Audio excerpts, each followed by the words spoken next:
નમસ્કાર મિત્રો, વિડીયોમાં તમારું સ્વાગત છે। જી હા મિત્રો, અત્યારે હાલના મોટા અને મહત્વના સમાચાર સામે આવી રહ્યા છે। તો મિત્રો, સમાચારમાં વાત કરીએ તો આણંદ જિલ્લાના આકવાલ તાલુકામાં એક દુઃખદ ઘટના સામે આવી છે।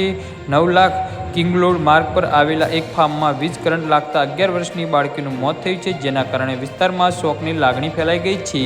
માહિતી મુજબ બાળકી ચીકુ તોડવા માટે નજીકના ફાર્મમાં ગઈ હતી। તે દરમિયાન ફાર્મમાં આવેલા ઝાટકા મશીનના તારના સંપર્કમાં આવી ગઈ હતી। તો ખેતરમાં પ્રાણીઓથી પાકને બચાવવા માટે લગાવવામાં આવેલા ઝાટકા મશીનનો વીજ પ્રવાહ હતો, તેના સંપર્કમાં આવતા બાળકી ગંભીર રીતે ઘાયલ થઈ હતી અને બાળકીને તાત્કાલિક સારવાર માટે હોસ્પિટલ ખસેડવામાં આવી હતી, પરંતુ તબીબોએ તેને મૃત જાહેર કરી હતી।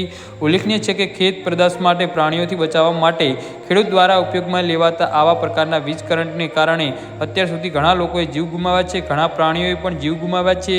પરિવારજનોનો આક્ષેપ છે કે ફાર્મમાં ગેરકાયદેસર રીતે ડાયરેક્ટ વીજ કરંટ આપવામાં આવ્યો હતો, જે માનવ જીવન માટે અત્યંત જોખમી છે। જી હા મિત્રો, ઘટનાની જાણ થતાં જ પોલીસ સ્થળ પર પહોંચી હતી અને ફરિયાદના આધારે ગુનો નોંધ્યો છે। ઝાટકા મશીન અને વીજ જોડાણ અંગે તપાસ હાથ ધરાઈ છે। જી હા મિત્રો, તો આના વિશે તમારું શું કહેવું છે તો નીચે અમારી કમેન્ટ બોક્સમાં જરૂરથી જણાવજો અને અમારી યુટ્યુબ ચેનલને સબસ્ક્રાઈબ કરવાની ભૂલતા નહીં। ધન્યવાદ।